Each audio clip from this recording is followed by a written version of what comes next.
Okay, good day. This is AP Calculus. I am Mr. McCulley, and this is the presentation for section 3.6, a review of curve sketching. Now, this particular section doesn't provide any quote-unquote new math. It is really kind of a amalgamation of all of the stuff that we've done so far in calculus and kind of puts it together. So let's get to it. All right, our goals are to analyze and sketch the graph of the function. And basically, my next slide right here, I just have a list of all of the things that you need to kind of provide. And it's the culmination of talking about what we can produce using the original function, what we can use producing the first derivative of the function, and what we can do using the second derivative of the function. So X and Y intercepts, we're going to talk about symmetry, domain and range, continuity, horizontal and vertical asymptotes, differentiability, relative extrema, concavity, points of inflection, and definitely infinite limits at infinity. So basically, I've got three examples for today. First two are use all of this stuff to kind of sketch the graph of a function without a graphing calculator, finding all of these things. And so you just basically we're going to go down the row 1 through 10. Although I think I want to do domain and range first for all of these. So let's try one. All right. So right here we want to graph this function, and I know we can go put that right in the graphing calculator, but let's try and figure out all of the points first and come up with a general curve, and then you can check it with the graphing calculator. So first we want to talk about the domain and range here, or at least the domain. And so I asked myself, I start with all real numbers, is there any value for x that's going to cause the even root of a negative number? Well, I have no root symbols in there. And then I would ask, is there any value for x that is going to cause a division by 0? And since this is x squared plus 1, x squared is always 0 or greater. And if I add 1 to it, I'm always going to be at least 1 or better. So the domain for this thing is going to be all real numbers. All right, so let's talk about the zeros here. Well, if I want to find any value, or I want to find values for x that produce 0 for the function, well, there's only one of those.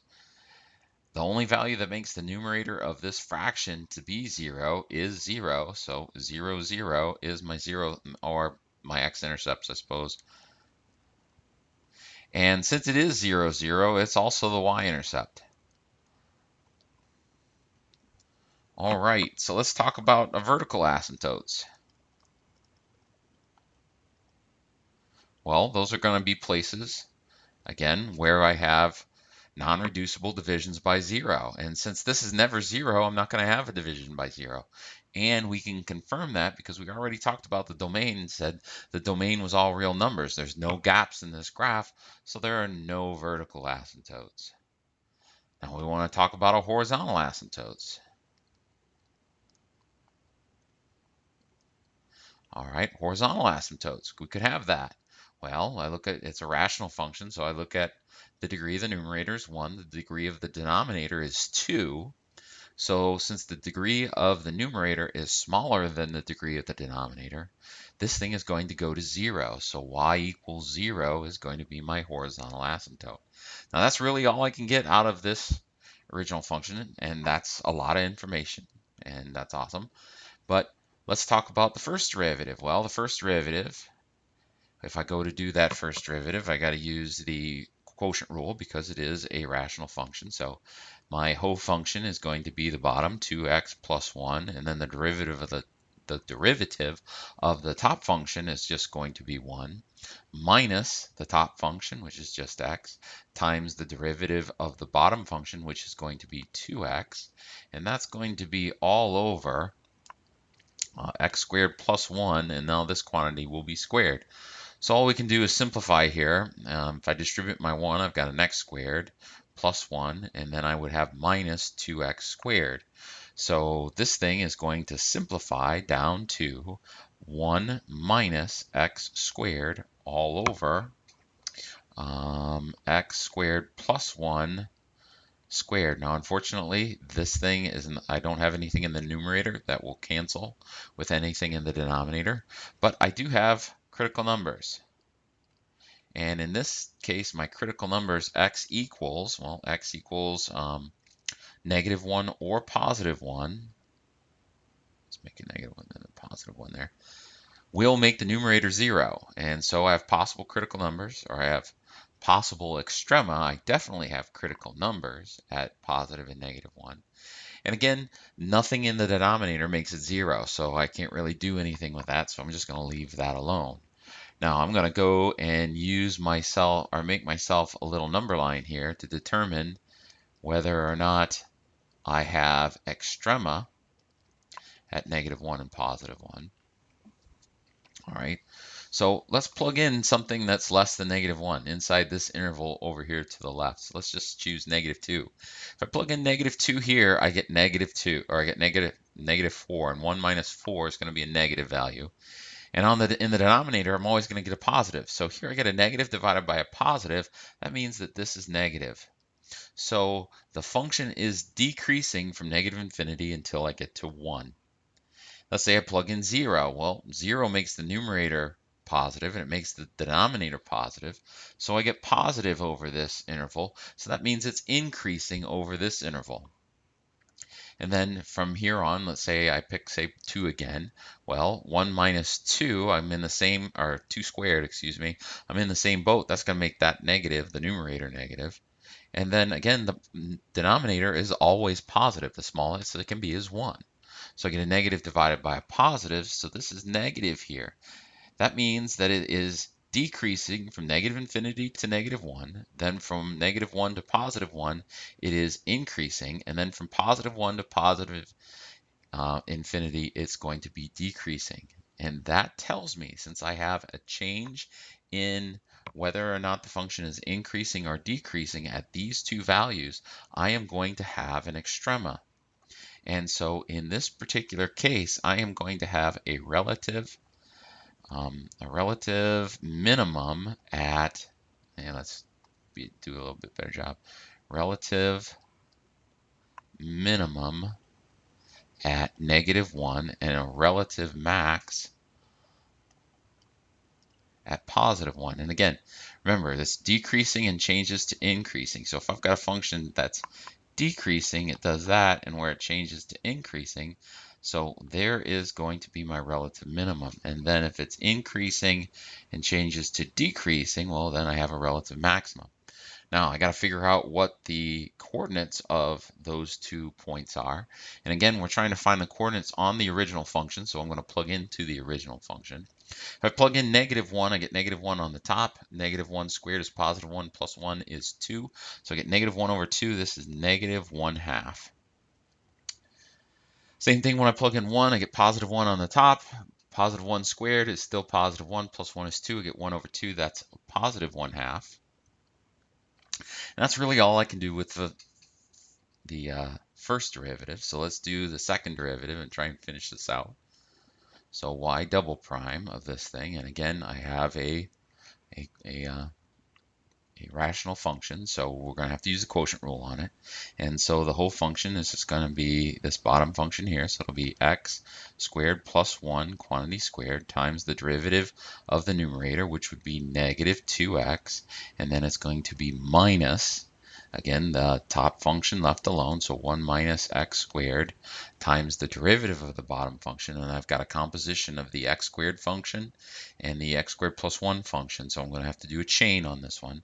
So I'm going to bring down the 2, I'm going to leave the inside alone, x squared plus 1 times the derivative of what's inside, which would be 2x. And now that's going to be all over. I have to square this, so I have x squared plus 1 now to the 4th. Now I know that that looks ugly, but notice that this particular term has at least one factor of x squared plus 1, and this term has a factor of x squared plus 1 because I have this multiplied by the 2 times that times the 2x. So all of these have a factor of x squared plus 1, including the bottom.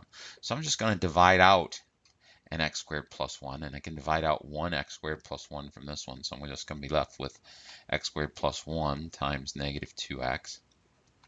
And then minus, and again, I have my 1 minus x squared, but this one cancels out with the one there on the bottom, or again, I'm factoring out 1 x squared plus 1 from this term, and that term right there.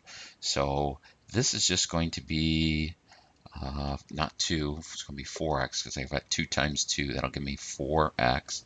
And then on the denominator here, again, I got to factor out one of those. So if I reduce that by 1, I'm going to have an x squared plus 1 now to the third power.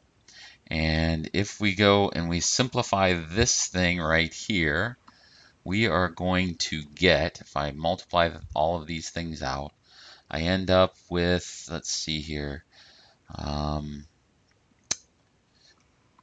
2x to the third minus 6x all over x squared plus 1 to the third. Now I just multiplied these out and I simplified. So I'm kind of skipping a step, but not really.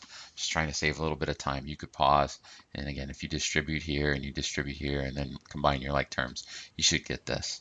Now, I can factor this out a little bit, and I'll get, if I factor out a 2x from each term, go 2x, it'll give me x squared minus 3 all over x squared plus 1 to the third. And then let's see here. This thing has zeros, and again, they're not critical numbers, but they're kind of like critical numbers. But this thing will have zeros when x is equal to 0 or plus or minus the square root of 3. So this thing is going to help us determine concavity, and it's also going to help us determine where the points of inflection, where we have changes of concavity. So again, I'm going to draw myself a little number line here, and I'm going to put in, let's see here, I'm going to put in negative square root of 3, I'm going to put in 0, and I'll put in positive square root of 3. And remember, square root of 3 is somewhere between 1 and 2, or negative 1 and negative 2, positive 1 and positive 2 there. So I'm going to use that when I go to test. So again, testing anything that is less than negative 3, well, negative 2 is less than negative 3. So if I come up here and I plug in, let's say negative 2, that'll make that negative. Negative 2 makes this positive, because when I square negative 2, I get 4 minus 3 gives me 1. It's got negative times a positive is negative, and it's always positive on the bottom. So this one's going to be negative. So it's concave down, at least from negative infinity, till I get to negative square root of 3. Now I want to find out what it's doing from negative square root of 3 to 0. Well, if I pick 1, I know 1, or negative 1 at least, is in between these two. So negative 1 makes this negative. Negative 1 makes this portion negative as well, because I have 1 minus 3. That's a negative. Negative times a negative is positive. And again, the denominator is always positive, so I get a positive over a positive. It is concave up on this interval. Then let's say I pick 1. All right, well, 1 makes 2x positive, and 1 makes this one negative, and this is always positive. So positive times negative is negative. Negative divided by positive is negative. It is concave down on that interval. And then on my final interval from square root of 3 to positive infinity, if I pick, say, 2, 2 makes this function positive, 2 makes this one positive.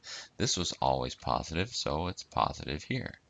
So since I have a change in concavity from negative to positive, from positive to negative, and from negative to positive, each of these three values are going to be points of inflection, not paints.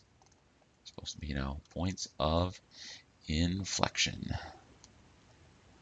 Well, I'm going to have 1 at negative square root of 3, comma something. We'll figure that out. 0, comma something. We're going to figure that out too. And square root of 3, comma something. We'll figure that out too. Now again, these are points on the actual graph. So I have to go back to my original function. If I go negative square root of 3, I'll get negative square root of 3 on the top. Negative square root of 3 squared is positive 3 plus 1 is 4. So this is at negative square root of 3 over 4. We know that 0 is 0, 0, so 0, 0 is a point of inflection. And we got that from way back there at the top. And I know it's been a long time since we did that part, but that's where I got it. And then square root of 3 is going to be the same as this, except it's positive on top. So I get square root of 3 over 4. So now I can put all of this stuff together, and I know it's been a lot of stuff. I can put all of this stuff together on a graph right here, like this, and start labeling stuff. So this is my x-axis, this is my y-axis. I know that I don't really need to go much bigger than a half, because that's a maximum. So I have a half here, and I have negative 1/2 there. And I also am going to need a value for 1, and I'm going to need a value for square root of 3, and negative 1, and negative square root of 3. And so let's see here, that's a half. So let's put this in, and we'll call this point here negative square root of 3 over 4, which I know is smaller than a half. Yeah, it has to be. And then this one will be positive square root of 3 over 4. So just going through everything, I know that I have a 0 here. I know that I have a minimum right here. I know that I have a maximum right here. I have a point of inflection here. Again at 0, 0, and another point of inflection there. My horizontal asymptote is the x-axis. So as I come in from negative infinity, it's going to be close to the x-axis. It's concave down until I get to square root of 3 because of that. Then it changes concavity and becomes concave up until I get to this point here, and then it changes to concave down again until I get to, I'll do a better job of this point, at square root of 3, and then it becomes concave up again until it goes to the horizontal asymptote. And outside of my poor penmanship with my tablet here, that is going to be pretty close to the graph of that equation. So you can check it on your own and put it in the graphing calculator and see if we got that correct. Now, let's do the same basic set of operations, but on something that is completely different. Let's talk about this one. This is g of x equals x times the square root of 9 minus x. Now, right off the bat, this one's different than the last one because the domain are just the values of x that are less than or equal to 9. You can't put in a value for x that's bigger than 9. If I pick 10, I get negative 1 there, and that's an imaginary number. So we're only, anytime we get a value that's greater than 9, we have to throw that out. All right, so let's talk about our x-intercepts. Well, x-intercepts, wherever we're talking about values of x that make the function 0. Well, 9 makes it 0 because 9 makes that 0. Okay, we know that's 0. And then 0 also makes it 0. And so this is also a y-intercept. All right, now, because this is a rational function and I get no irreducible divisions by 0, there are also no horizontal asymptotes in this function. All right, there are also no vertical horizontal asymptotes. And I think I had said that backwards, so let me rewrite this and then say it one more time just to be clear. AMP. There are no vertical asymptotes, no up and down asymptotes, because there are no irreducible divisions by 0. There are no horizontal asymptotes because, again, we do not have a rational function where I'm going to get divisions by different degrees. So all of that, so all I have is this from that first, or from this original function. Everything else, I don't know. But if I take the first derivative of this thing, and I obviously have a product, and I always try and stress, it seems like people always remember and they see their quotient rules, but they usually miss their product rules. But I've got the product of two separate functions right there, the x function and the 9 minus x quantity to the 1/2 power. So using the product rule here, the derivative of the first is just 1, leaving the second one alone, which will be 9 minus x to the 1/2, plus I leave the first one alone, and then I do the derivative of the second one. Well, this is 9 minus x to the 1/2, and that's going to need a chain rule. So I'm going to bring the 1/2 down, and then I'm going to reduce it by 1. 9 minus x. 1/2 minus 1/2 is negative 1/2. And then the derivative of what's inside, the derivative of 9 minus x is just negative 1. And so this thing, let's do a little simplification. I got 9 minus x all to the 1/2. And then it becomes not plus, Macaulay, don't mess that up, because of the negative 1 there, it's going to become minus, and then that'll be x over 2 times 9 minus x to the 1/2, because I have a negative exponent, I push it to the bottom. Now again, I would like to make this into a single fraction, so if I multiply this by 9 minus, or 2 times the quantity 9 minus x to the 1/2, you know what? Let's just do it. Let's just do it. I'll have to add a step. I didn't have it in my notes, but we'll do it. If I go 2 times 9 minus x to the 1/2 over 2 times 9 minus x to the 1/2 times 9 minus x to the 1/2 minus x over 2 times 9 minus x to the 1/2. Now I will have a common denominator, and this here, when I multiply these two out, because it's a 1/2 and a 1/2, you add your exponents, I get 1, and then I can distribute the 2 to both terms. I'll end up with 18 minus 2x minus another x is going to give me 18 minus 3x all over 2 times the quantity 9 minus x to the 1/2. And you can't distribute that 2 because of the exponent, something other. And so here I have two critical numbers, and I have one critical number where I have a division by 0, that's at 9, and then I have another one at 6, because 6 times 3 is 18, 18 minus 18 is 0, so I have critical numbers. Now, again, I picked this one because domain has to be x is less than or equal to 9. Well, it can't be a maximum, or at least it can be an absolute, but it isn't going to be a relative minimum because 9 is there right at the end. But 6, it could be. So again, we're going to pull out that number line just real quick here, and we're going to put a 9 right there. I'm going to put a 6 right there. And so from negative infinity to 6, from negative infinity to 6, let's choose 0. That's a nice easy one. If I plug in 0, I get 18 on the top. If I plug in 0, I get 6 on the bottom. So 18 divided by 6 is going to be a positive number. So from negative infinity to 6, this thing is going to be increasing. If I pick a number inside this interval, say 7, 7 times 3 is 21. 18 minus 21 is going to give me a negative number here. And then if I pick 7, 9 minus 7 is, while it's not going to be a rational number, it's still going to be a positive number, and positive number times 2 is positive.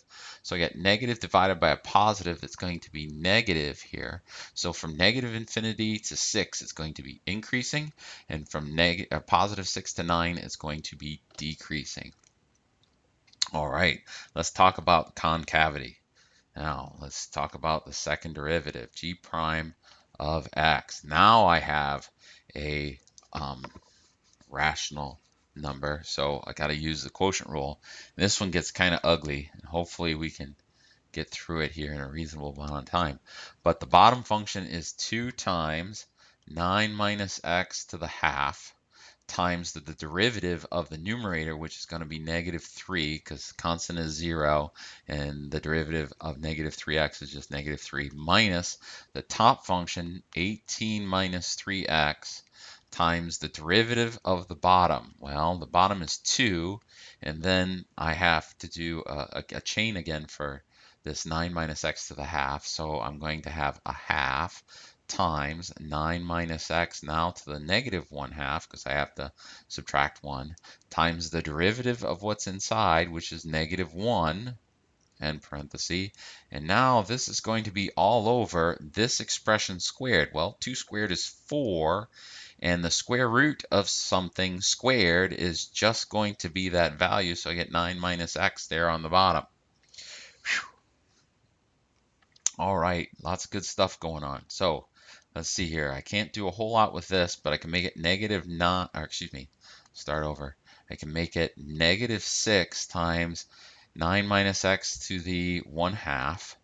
And then this half, this 2 and that half cancel out. I got a negative 1, and that negative becomes plus. I'm going to have 18 minus 3x all over. Let's see here. It'll just be 9 minus x to the 1/2. And then that's just the top. I know that's ugly. And I got 4 over 9 minus x. Now, I could possibly factor out 9 minus x to the half of some sort, but here's what I'm going to do. I'm going to do something similar, and I'm going to kind of skip a step because I know I'm going long. I'm going to kind of do this again, except instead of 2 times 9 minus x to the half, I'm just going to go 9 minus x to the half. And what that'll give me is it'll give me negative 6 times 9 minus x plus 18 minus 3x, and then it will be all over 9 minus x to the 1/2 all over 4 times 9 minus x. Whew. Now, here's the good part.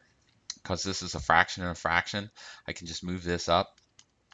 If I distribute my negative 6 to the 9 and the negative x, and I combine with the 18 minus the 3x, I end up with negative 36 plus 3x all over, and then I can just push that up there, so I'll have 4 times 9 minus x to the 3/2, because this is 2/2, and then 2/2 plus 1/2 gives me the 3/2 because I'm multiplying an exponential. All right, so this thing only has 1 0, and this is 0 when x equals 12, but we don't have to worry about that because that is not in the domain. And I know that, so I have no points of inflection. POI, is that okay? Points of inflection? I guess you can't answer a question like that. Don McCulley, come on, get with it. Anyways, so what's the graph of this thing gonna look like? Well, it's not too bad actually. It ends up being pretty pedestrian for all the work that we did. We know that it has to be less than 9, so that's the biggest part. We also know that it from, let's see, I'm going to start at the top. From the domain, we know it has an x-intercept at 9 and another one at 0. So let's write those in. We know from the first derivative that it has a critical, I guess I didn't finish that, critical number at 6. Well, so this thing, and since it's increasing to decreasing, I want to have a relative, and in this case it's going to be absolutely, or an absolute relative maximum at 6, comma, well, I'm trying to find a value on the graph, so it has to go in the original. So 6 makes that 6. 9 minus 6 is 3, so I get 6 square root of 3. So I get a relative max at 6 square root of 3 there. And so I guess I'm going to just put in my 6 right there. I'm going to put in my 6 square root of 3, and I've got a point there.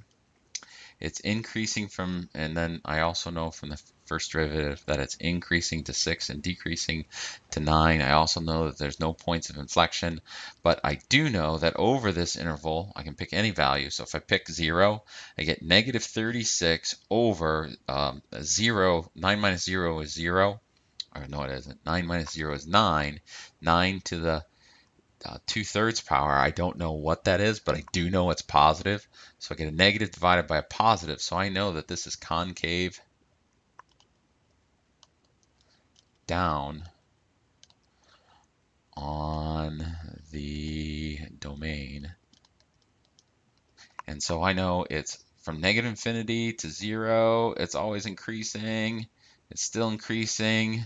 Hits 6, and then it starts decreasing. And that's always concave down.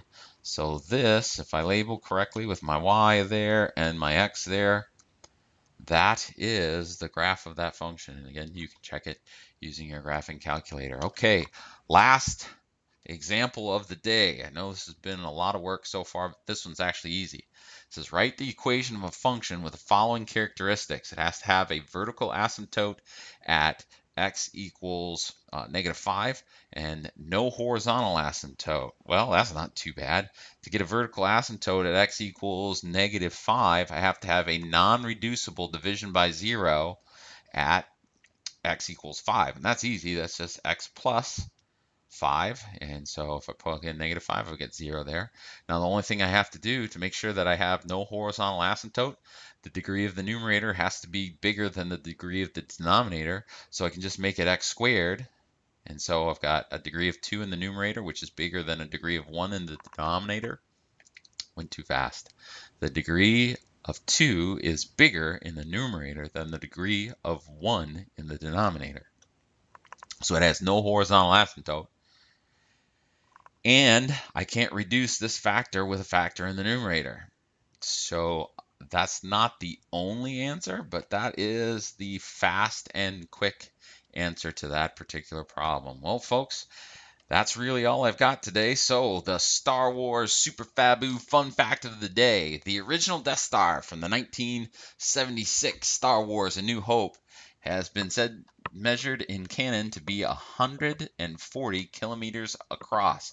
So if we assume that it's built as dense as a U.S. naval ship today, that means that something of that size would take at least 1.08 times 10 to the 15th tons of steel to make. And that's just assuming it's as dense as a normal United States battleship. I'd probably have to have a little bit more dense to keep, the vacuum of space out and cosmic rays and radiation and stuff. But, we're just using this as an estimate. Let's not get too picky. Now, the entire Earth steel output right now, current production levels, is 1.3 billion tons, which sounds like a lot. But at that rate, it would still take us 833,000 years, and I need another 0 in that. That kind of stinks. Just to produce that much steel for the superstructure. So we could actually build it from the Earth, but it would take us a lot longer than any of our lifetimes. Well, that's all I got, folks. You have a great day. See you in class. Bye.